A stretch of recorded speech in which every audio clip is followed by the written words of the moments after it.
Hi, my name is Ravi. Welcome to my channel Payment Talks.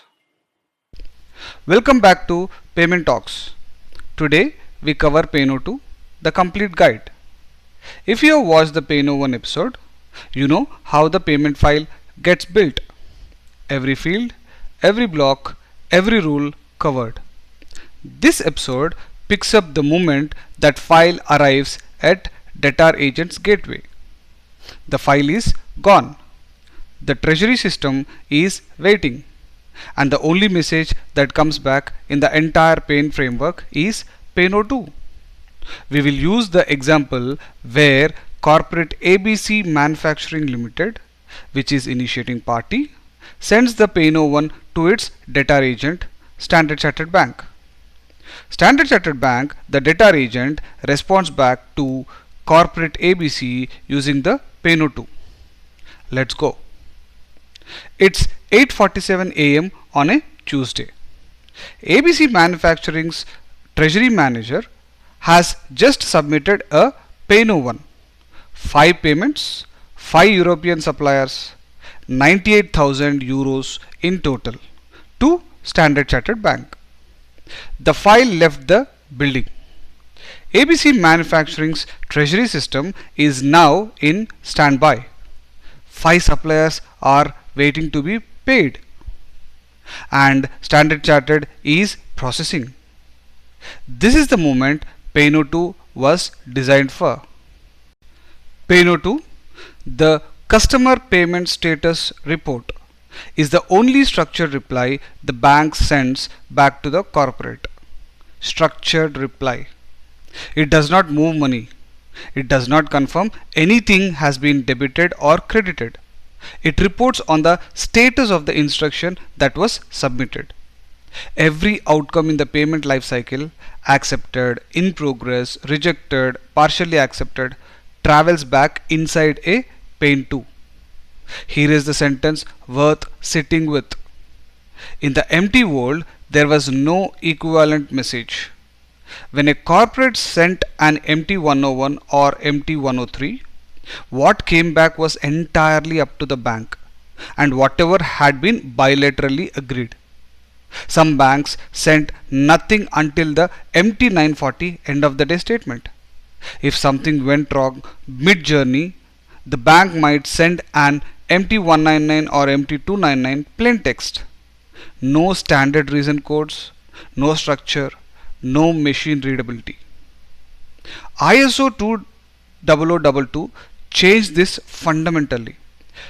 Payno2 formalizes what was previously an afterthought. And that gap, the absence of an empty predecessor, is precisely why Payno2 is the most commonly overlooked message in migration projects. There was nothing to map it from. What is Payn2? Formally, Customer Payment Status Report. XML message identifier Payn 002 001 14. The sender is always the debtor agent. Keep this in mind. In ABC Manufacturing's case, that is Standard Chartered.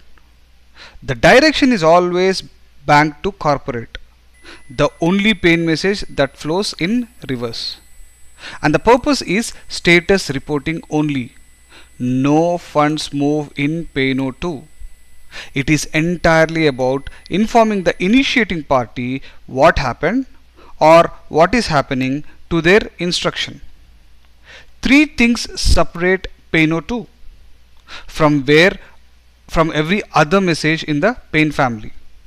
First, it flows in reverse.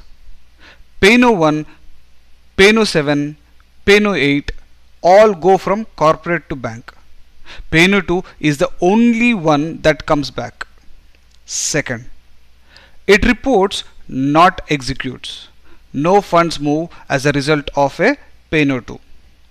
Third, it carries status at 3 levels simultaneously. A single Payno2 can tell you the status of the file, the status of the payment block inside that file, and the status of individual transactions all in one message. Visually, here is where PayNo2 sits. The PayNo1 flows right from ABC Manufacturing to Standard Chartered. Standard Chartered then sends a Paxo8 into the interbank network towards Deutsche Bank Frankfurt.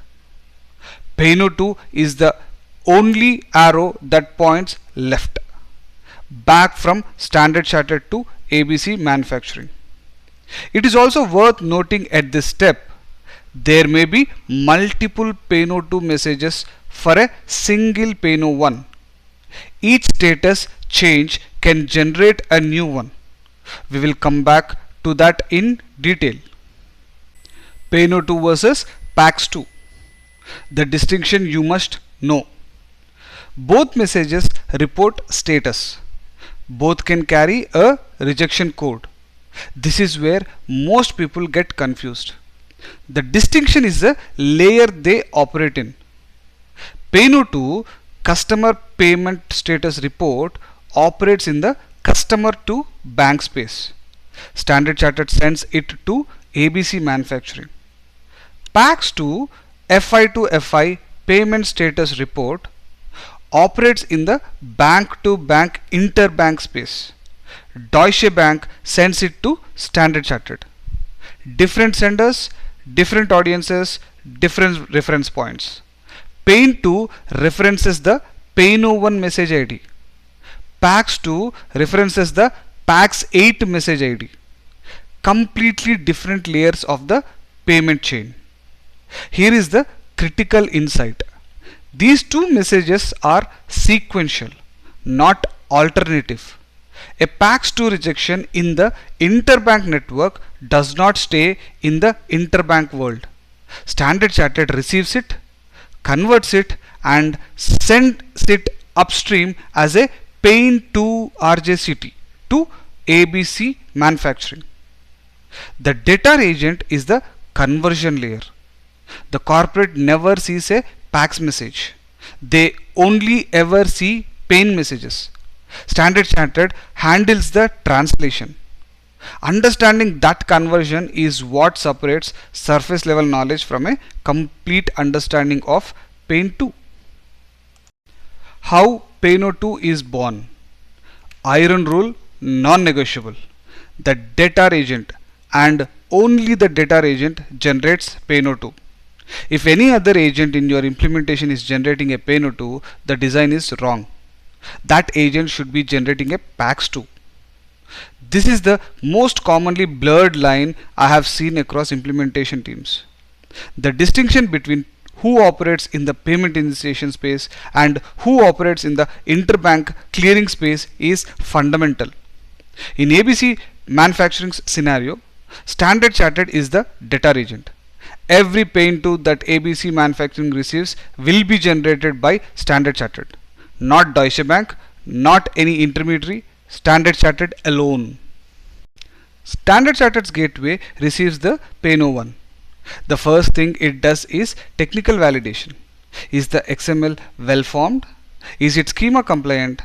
Are all mandatory fields present? This takes seconds.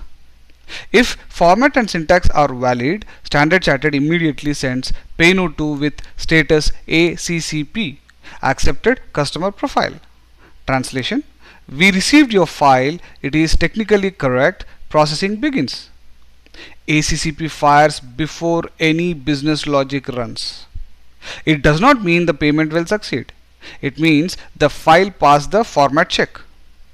Business and compliance validations run next.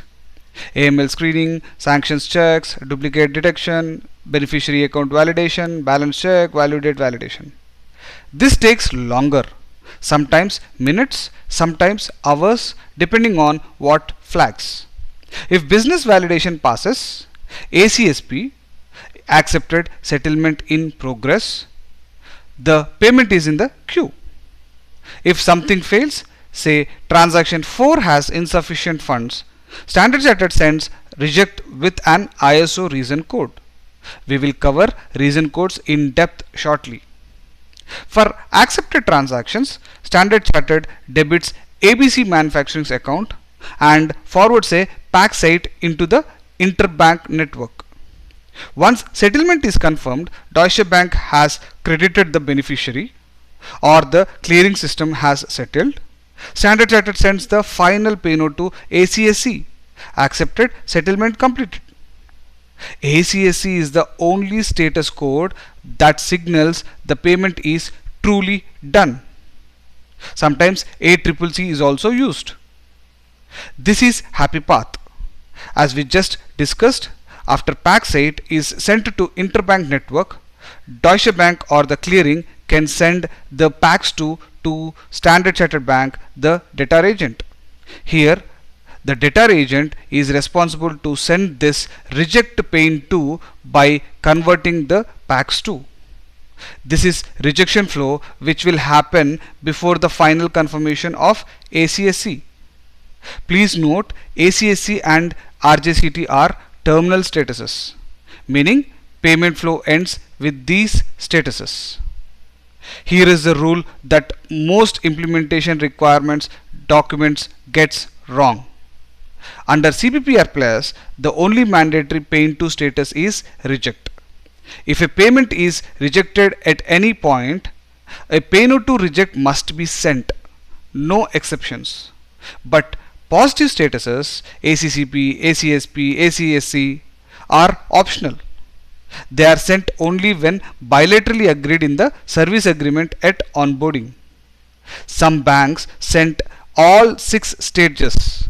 Some send only RJCT. Some deliver final confirmation via CAMT 54 instead of ACSC. Your system must function correctly even when positive statuses never arrive. Designed for reject as floor. Positive statuses are a bonus. The 4 building blocks of Pain 2. Pain 2 has 4 blocks. 2 are mandatory and appear exactly once. 2 are optional and repeatable. Block A, group header, mandatory, the envelope for this Pain 2 message. Block B, original group information and status, mandatory, the primary link back to the Pain 01. Block C, original payment information and status, optional and repeatable, one instance per payment block in the original Pain 01. Block D, transaction information and status, nested inside block C, optional and repeatable, one entry per transaction. This is where reconciliation happens. Block A identifies the Pain 02 itself, not the original payment instruction Pain 01. The message ID here is the Standard Chartered's own reference for this status report. New, unique, not the message ID that ABC Manufacturing assigned in their Pain 01. Creation date time is when Standard Chartered created this message.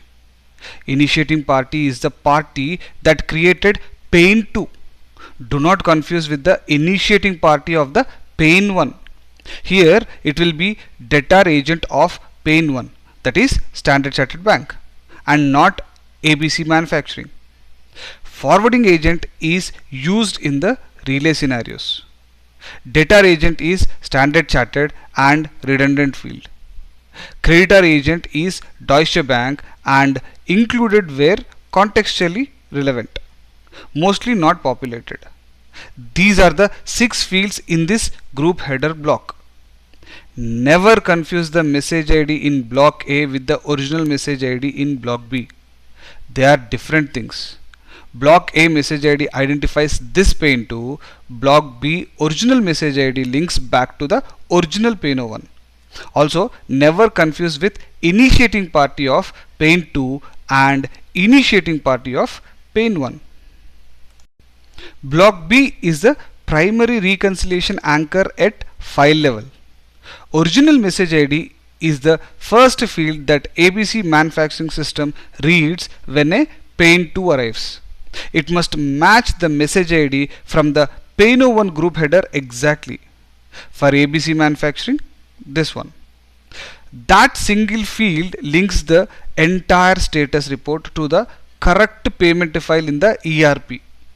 Original message name ID, original creation date, time, original number of transactions, original control sum, or all information of the PayNo1 for which PayNo2 is created.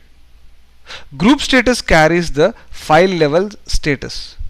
ACCP, ACSP, ACSC, RJCT, part or pending. If group status is part, number of transactions per status provides the breakdown: 3 accepted, 2 rejected, giving the treasury system its first signal to drill down. If entire batch is accepted or rejected, this field is not needed. Block C is optional and repeatable.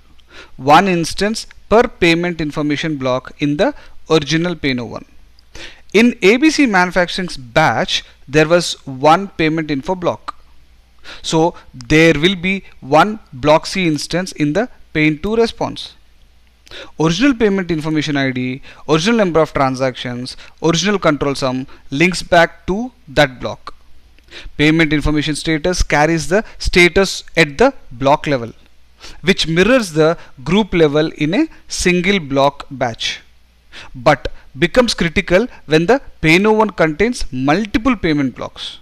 Status reason, info and number of transactions per status work in the same way as explained for the payment info block. Block D is where the real reconciliation work happens. It is the most operationally critical block in the entire PayN2. Status ID is bank assigned ID for this status entry. Original instruction ID maps to the PayNo1. Original end-to-end ID is the primary matching field. ABC Manufacturing assigned an end-to-end ID to each payment in their PayNo1. End-to-end ID ABC1 through end-to-end ID ABC5. Standard Chartered echoes those values back in block D. For every incoming PayNo2, ABC Manufacturing System reads the original end-to-end ID, looks it up in its own payment register, and updates the status of the corresponding transaction. Original UTR, the unique end-to-end transaction reference, connects this PayN2 to the PAX8 and PAX2 messages in the interbank chain. We will come back to this. Transaction status gives status at individual transaction level. Status reason information gives additional information required, and it is mandatory when status is rejected. The fields from here are extra information that PayN2 can carry at each transaction level. Charges info tells details of charges applied, if any.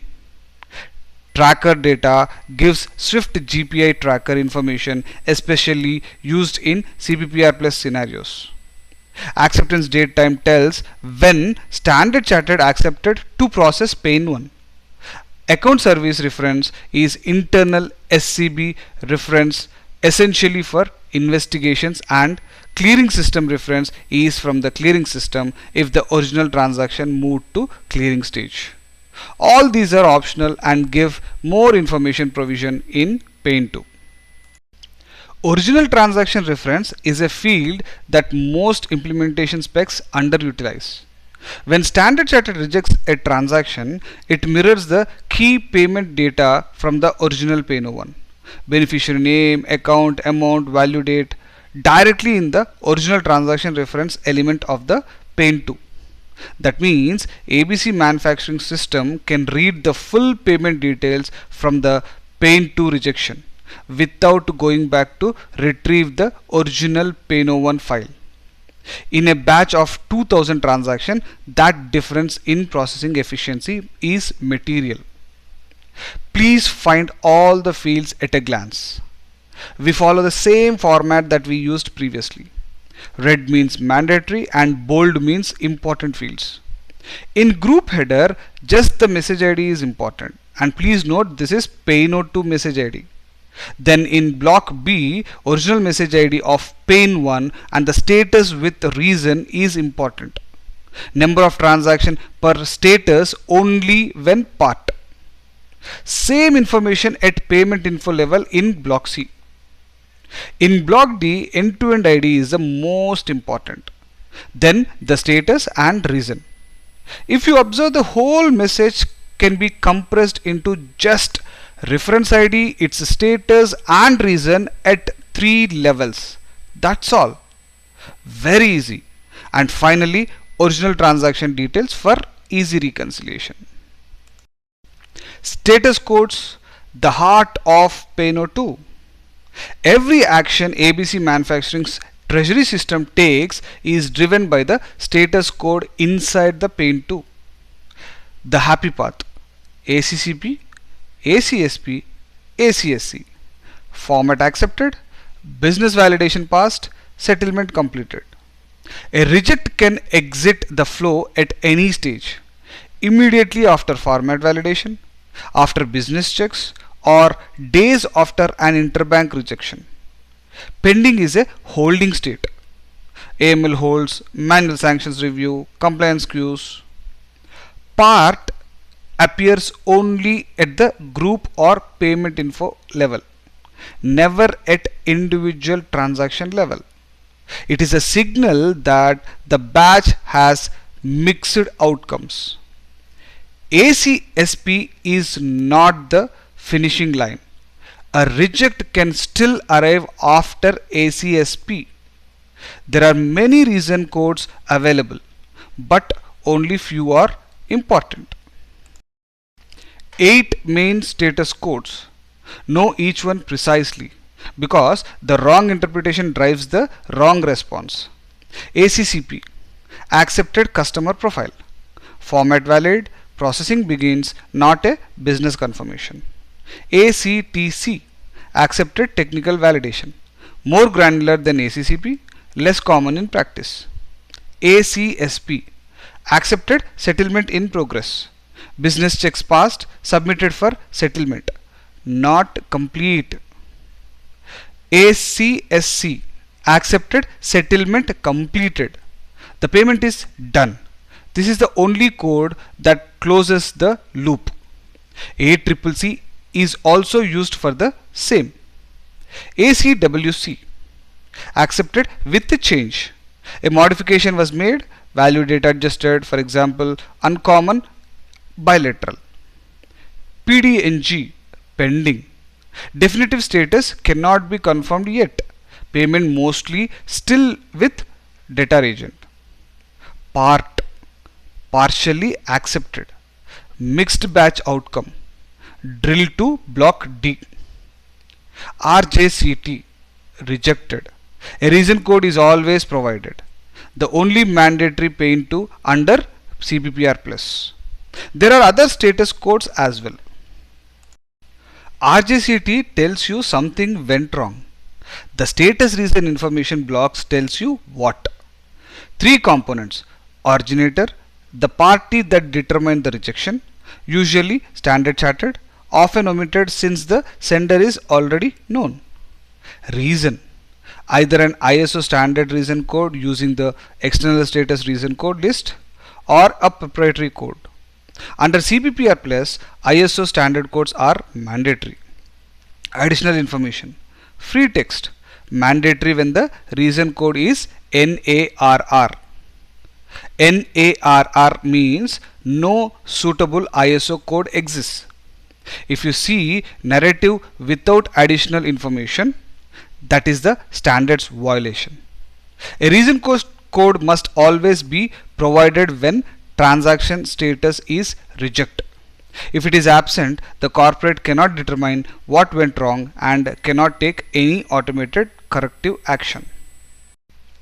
Reason codes you will encounter repeatedly. Know the operational difference between them. AC01, incorrect account number format. Correctable, get the right format from the supplier. AC04, account closed. Final, cannot be corrected by resubmission. Contact the supplier for a new account. AC06, account blocked or frozen. Final, investigate with the bank. AM04, insufficient funds. Correctable. Check balance, fund the account, resubmit. AM05. Duplicate payment. Investigate whether the original was processed before resubmitting. DT01. Invalid date. Correctable. Adjust the value date and resubmit. RC01. Big invalid. Check with the beneficiary bank. NARR. No suitable ISO code. Read the additional information field carefully. The explanation is in free text. Know the differences between correctable and final. It drives your entire exceptional handling workflow. For the complete set of ISO reason codes, please refer to the external code set list. This is the most consequential misunderstanding I see in Pay-No-To implementations. ACSP means settlement is in progress, not that settlement has completed. The payment has passed Standard Chartered's checks. The pack has been sent into the interbank network. But a great deal can still go wrong on the other side. A rejection at the creditor agent Deutsche Bank, in our example, will come back as PAX2. Standard Chartered converts it into a pain to reject. That message may arrive days after the original ACSP. System design rule. Mark a payment complete only on receipt of ACSC or ACCC, or on confirmation in the CAMT 54 or CAMT 53. ACSP means we have sent it forward. It does not mean it has arrived. 3-level reconciliation. How Pain2 maps back to Pain1. When a Pain2 arrives in ABC Manufacturing's treasury system, the system must answer one question. Which payment does this relate to? The answer lives across 3 nested levels. Level 1 is the file. Level 2 is the payment block. Level 3 is the individual transaction. Get this hierarchy right and reconciliation is automatic. Get it wrong and the treasury team is doing manual lookups. The end-to-end ID at level 3 is the golden thread, the primary key for every incoming Pain-O2. Level 1 is straightforward. ABC Manufacturing's ERP reads the original message ID from block B of the incoming Pain2. That value must match the message ID in the Pain1 group header that was originally submitted. This links the entire status report to the correct payment file. Without this match, nothing else can be reconciled. Level 2 separates the status by payment block. The original payment info ID in block C must match the payment info ID from the corresponding payment info block in the original Pain-O1. For ABC Manufacturing batch, payment info Euro 1. In a batch with multiple payment blocks, say 1 Euro block and 1 USD block, this level tells you which block the status refers to. It is critical for correct routing of mixed currency batches. Level 3 is where the real reconciliation happens. The original end-to-end ID in block D maps directly back to the end-to-end ID that ABC Manufacturing assigned in their Pain-O1. End-to-end ID 1 XYZ components, end-to-end ID 2 precision parts, end-to-end ID 3 tech supplies, end-to-end ID 4 rapid tools, end-to-end ID 5 global metals. The end-to-end ID survives not just the Pain2. It travels inside the pack site into the interbank network and it comes back in the PAX2 if there's a rejection. That is why it is called the golden thread. Index the end-to-end ID at payment submission time. Use it as the primary lookup key for every incoming Pain2. Any ERP that reconciles only at a message ID level is missing the granularity it needs for high volume batch processing. Partial acceptance, the scenario most systems get wrong. ABC Manufacturing submitted 5 payments in one batch. Standard Chartered runs validations. 3 pass cleanly, 2 fail. Transaction 4, Rapid Tools, is rejected immediately for insufficient funds. Transaction 5, Global Metals, initially passes Standard Chartered's checks but is later rejected from the interbank network. The result at 5 level, partially accepted. Part is arguably the most dangerous status in Paint2 processing. Not because it is technically complex, but because most ERP implementations handle it incorrectly. Part appears only at group or payment info level. Individual transactions always carry specific terminal status, ACSC or RJCT, never part. The part signal cascades down all 3 levels. Block B group status is equal to part. Number of transactions per status shows 3 ACSC and 2 RJCT. First signal, do not stop here. Block C payment information status is equal to part. Same breakdown repeated for payment info Euro 1. In our example, we have only one payment info block. Block D, 5 transaction information and status entries. 3 carries transaction status is equal to ACSC, 2 carry reject, end-to-end ID 4 with AM04, insufficient funds, end-to-end ID 5 with AC04, closed account. You must read block D to know what actually happened to each payment. The group and payment info levels only tell you there was a mixed outcome, not which transactions failed or why. Here is the correct processing logic. Read group status. If part, do not mark the batch as failed. Do not mark it as passed. Drill to block D. Loop through every transaction information and status entry. For each one, read original end-to-end ID to identify the specific payment. For reject entries, read the status reason information reason code. Classify the rejections. For correctable rejections, AM04, DT01, AC01, create a new PAINO1 containing only the failed transactions. Keep the same end-to-end ID values. Use new message ID and payment information ID. For final rejections, AC04, AC06, do not resubmit. Engage the supplier or the bank. For ACSC transactions, mark as accepted. Do not resubmit them. Here is the most common ERP failure I have seen on part status. The system sees part, a non-success signal, and resubmits the entire original batch. That means XYZ components, precision parts, and tech supplies get paid twice. Standard Chartered processes those 3 transactions again. ABC Manufacturing has now made 6 payments instead of 5, and 3 of them are duplicates. Never resubmit the entire batch when the status is part. This is not a theoretical risk.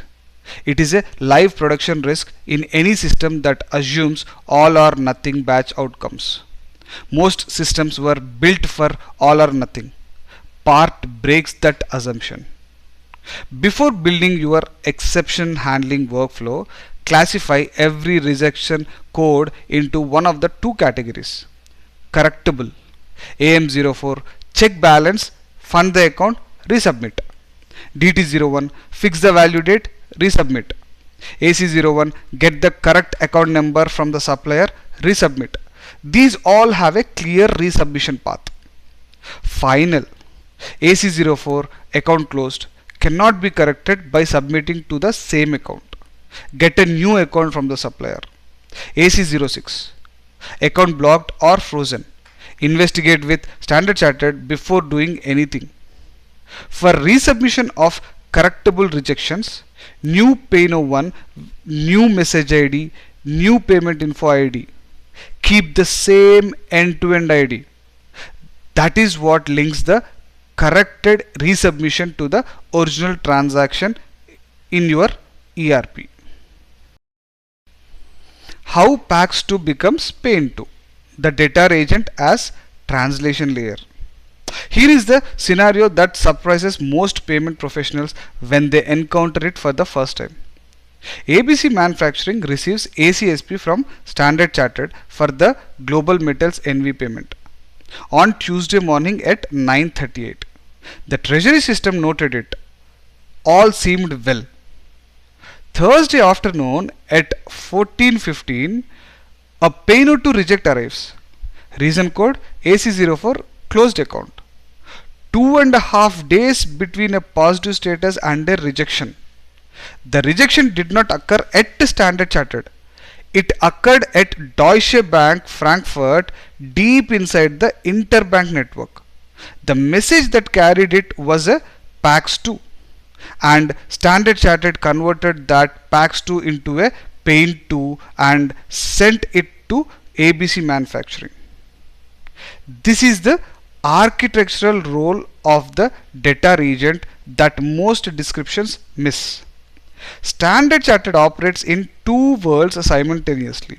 In the customer to bank space, it speaks Payne messages with ABC Manufacturing.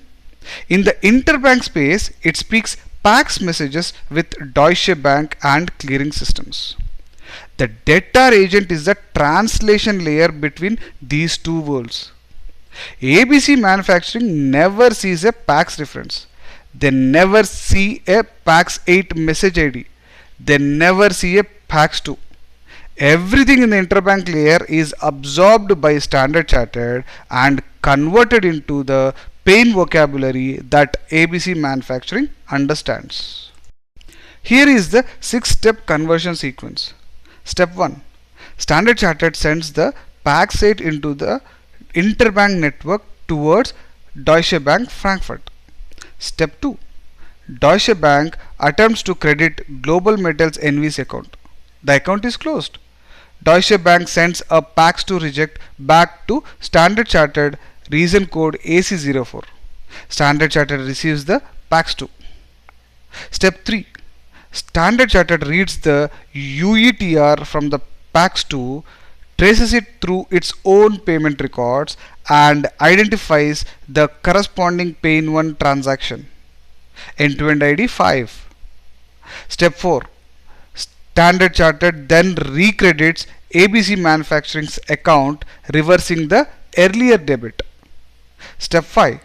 Standard Chartered constructs a new Payne2, transaction status is equal to reject, reason code is equal to AC04, original end-to-end ID is equal to end-to-end ID 05, original message ID is equal to ABC batch. Step 6.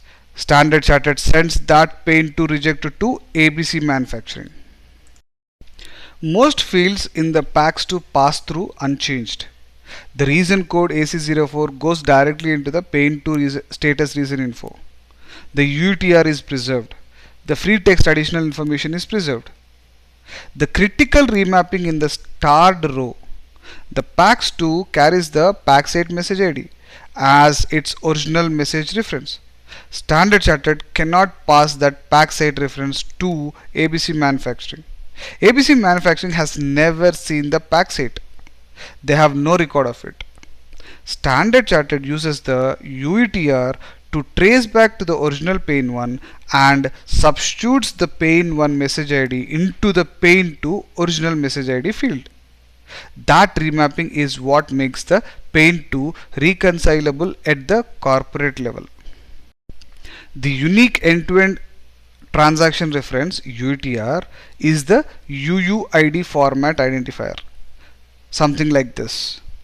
It is created when the Payno1 is submitted either by ABC Manufacturing's ERP or assigned by Standard Chartered. It travels unchanged through every message in the payment chain. Payno1 created here. PAX8 Standard Chartered carries it into the interbank network. PAX2, Deutsche Bank echoes it back in the rejection. Pain2, Standard Chartered echoes it back to ABC Manufacturing. The UETR is unchanged across every message.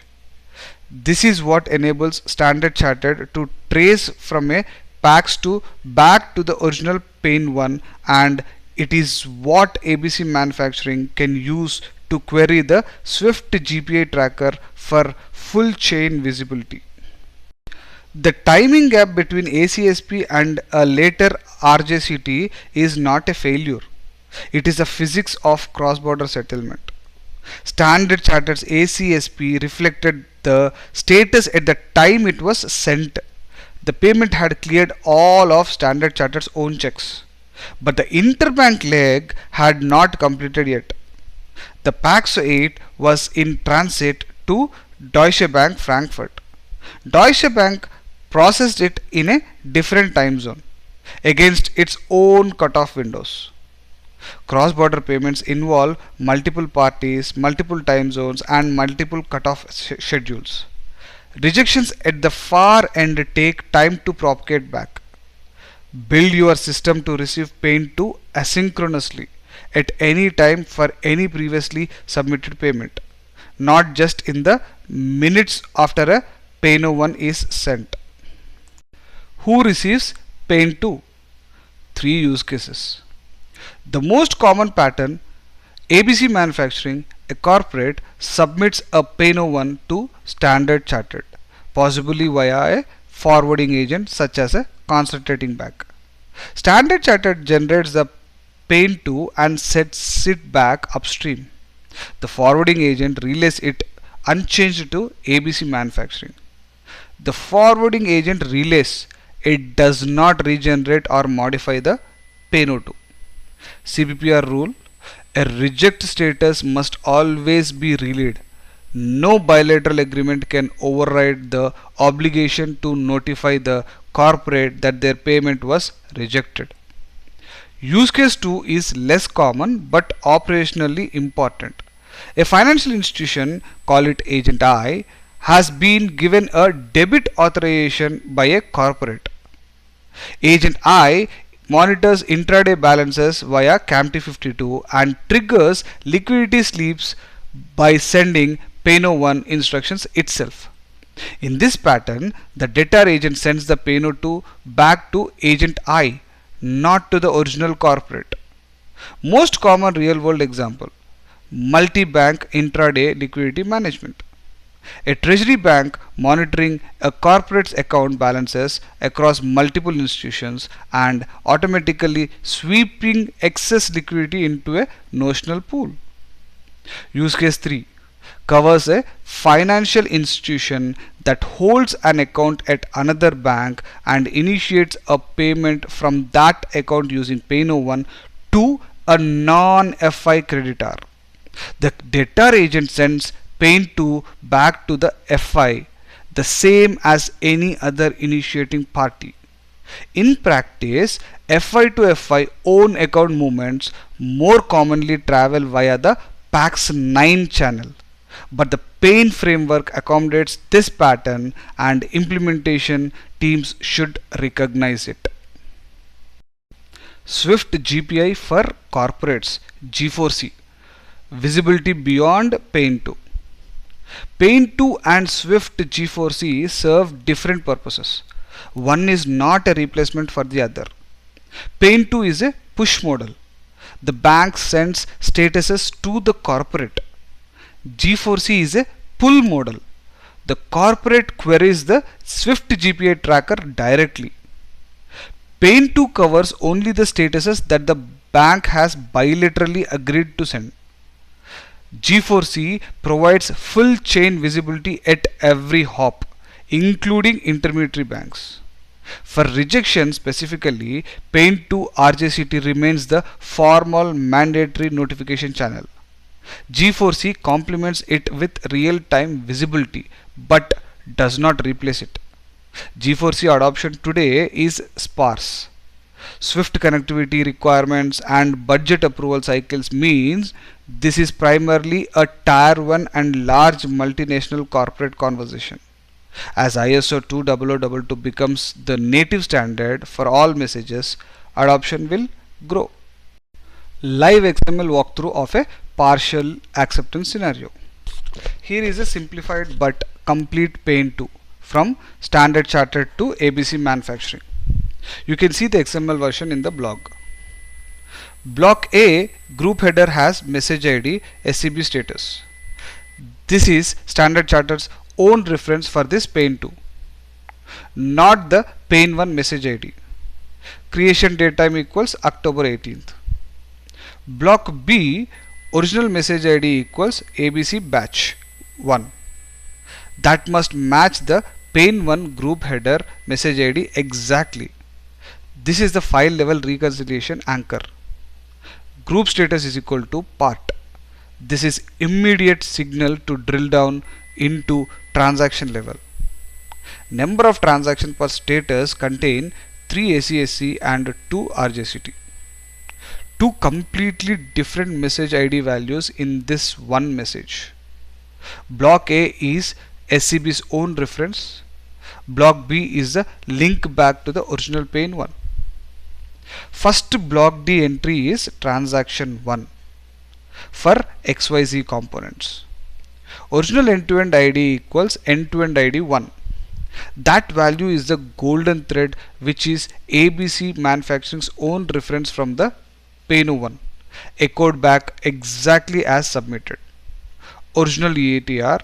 Use this to query the Swift GPI tracker if you need full chain visibility. Transaction status is equal to ACSC with acceptance date time of October 15th. ACSC means mark this payment as accepted and do not resubmit it. The XYZ component's payment is complete. Second block D entry is transaction 5, global metals. Original end-to-end ID equal to end-to-end ID 5. Original UTR is this. Transaction status is rejected.